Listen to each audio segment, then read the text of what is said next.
Welcome to the coaching process strategies and skill building section of this training. Up until this part of the certification course, you have been building the foundation skills needed to provide financial coaching services. You have a better understanding of the psychological and behavioral finance elements of coaching. You've passed the content knowledge portion of the course. You understand the ethical, professional, and practice standards of being a distinguished financial coach. Now it's time to transition to the next major section: coaching process, strategies, and skill building. During this portion of the course, we will walk you through the 8-step coaching process in the exact order you will use it to work with clients. This is an overview of the full financial coaching process. Future videos and training sections will drill down further into each of these 8 areas and will provide additional skills, training, process development, practice, and resources. To help us out with this overview of the video of the 8 steps, we have Kathy, who will be discussing the understanding portion of the process, Luis talking about the diagnosis, prioritization, and goal setting, and Steve covering the education, accountability, and progress measurement portions. Before I turn this over to Kathy and start the dive into the 8-step coaching process, it's important to note that each client is different and how you work with them will vary. This framework we share can be easily modified to work with people in most situations. For example, if you have a client who only has 2 hours of total coaching time with you, it's a lot different than somebody who has 20 hours of contact time with you. We will cover how we modify the 8-step process in another section of this training. For now, just remember that this framework we are providing is flexible and you can adjust it based on the needs of your specific client. Let's get into the training now and turn this over to Kathy. The first step in the process is understanding the client's current financial situation. It's important to get a deep understanding of all areas that can have an impact on a client financially. Just missing one area can significantly influence the plan you create. Consider this example. During your interview, you find out that a client is in serious debt and has only enough money saved to cover a few months.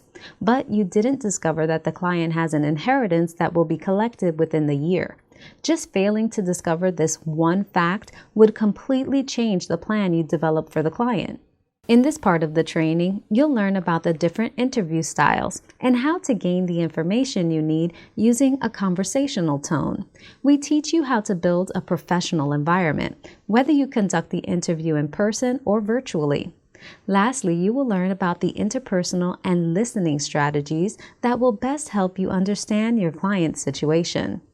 The resources provided to you in this section of the training include full interview scripting and the exact questions we ask. Plus, you'll have information gathering checklists and coaching software you can use to enter in their specific details. In the second part of the understanding process, we gather information on clients' goals and future needs. For us as coaches, understanding this information is the final piece we need to help them create plans to attain their vision. All clients have different goals and future needs, but the one thing they all have in common is that it's beneficial to prepare for these in advance. A common example is a family that's considering having a child.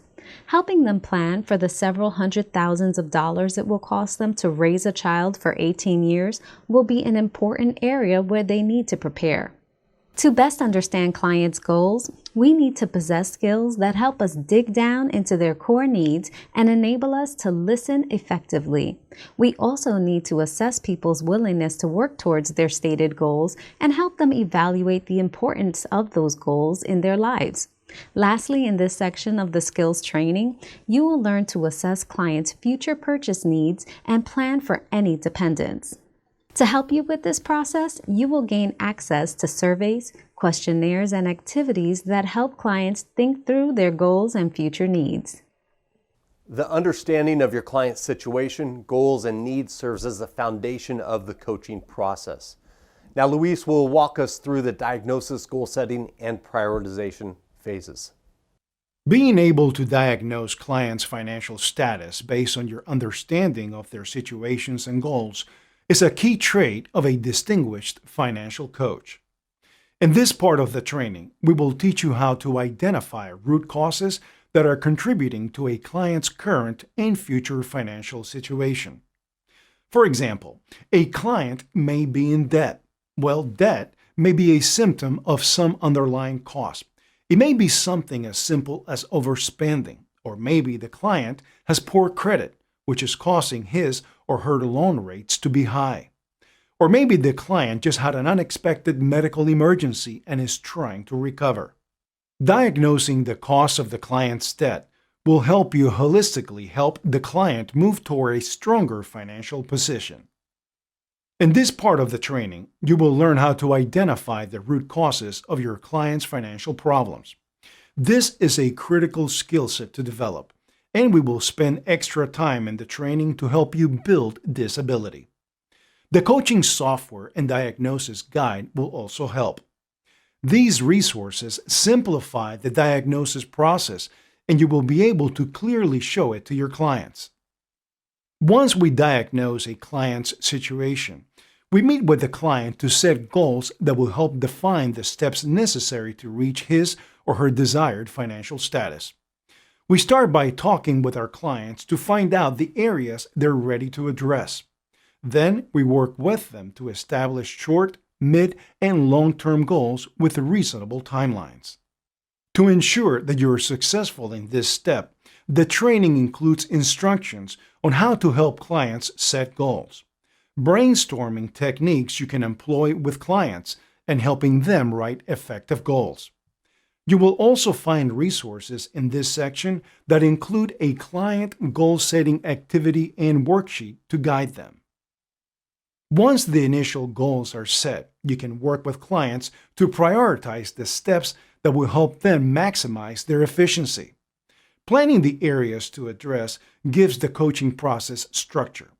This step can reduce the time it takes for your clients to meet their goals and give them a clear path to follow. In this section, you will learn about the Eisenhower's matrix for prioritizing goals and get into a better position to help clients address important and urgent areas of their finances first. You will also have a prioritization worksheet that outlines the steps and provides a visual map that helps your client understand the process. Just completing these first 5 phases can really help your clients understand their situation and have a plan on where to go. This is more than many people ever have. The last 3 phases will add to the benefits that they can experience. Steve will walk us through the final steps. To get to this point of the coaching process, we have taken time to understand a client's situation, diagnosed root causes of any issues, help the client set goals, and prioritize the accomplishment of those goals. Now our role as a financial coach turns to giving clients education and guidance. From this point forward, a big part of your role will be educating your clients to help them gain the knowledge, confidence, and practice they need to make qualified financial decisions on their own. You are not doing the work for them. Instead, you are teaching them and assigning lessons that have them implement what you have taught. Here you will complete the educator training section of the course and gain the skills needed to teach effectively. You will also gain access to a variety of educational resources, including client education handouts, student guides, ongoing education resources, and a complete e-learning center. Along with education, coaches provide support and accountability to help clients complete the steps to reach their goals. You will find that some clients will be go-getters and don't need much in the way of accountability, while others need more support and someone to keep them focused. Your role is to provide accountability that is unique to each client's needs. This step will help ensure that your clients stay on track toward the goals that they set for themselves. It helps them feel accomplished with each task that they complete, thereby generating positive momentum. The skills developed during this part of the training include counseling strategies and coaching methodologies. You will also be giving supportive resources. Both the Financial Action Planner and the Check-in Communications Guide will help you support your client. As a professional coach, it's important for you to measure, track progress, and celebrate client accomplishments. When you clearly understand your client's changing financial situation, you can modify the plan to help them work most effectively toward their goals. In this section of the training, we will help you define outcome measures so you can track your client's progress. You will also learn how to work with clients to modify their plans to accommodate their changing financial situations. The coaching software and client reports will be valuable resources for you and your clients. The report helps you plan and gives your clients a visual representation of their progress through your coaching program. To give you a quick recap of the 8 steps, you first seek to understand a person's financial situation. Once you do, you're understanding their goals and future needs as well. This gives you the ammunition you need to diagnose their situation and status and evaluate if they're on track with their future goals. Once we do that, we work with clients on setting goals and prioritizing the steps they need to get there. After that, our role as a coach transitions to that as an educator, a supporter, and somebody providing accountability. As we're going through this process, we're also tracking and measuring progress so we can report back to them and also make data-driven modifications when needed. Each of these areas will be drilled down in future training videos in the exact order you will use them to serve your clients. In closing, having a clear process helps you better serve your clients and put you in the best position to guide them through the coaching process to help them work effectively toward their goals. Through the remainder of this portion of the training, we will walk you through the full 8 steps in the same order you will use them with a client. You can easily refer back to this training as you begin actively coaching, and you'll have access to all the resources that will support your efforts.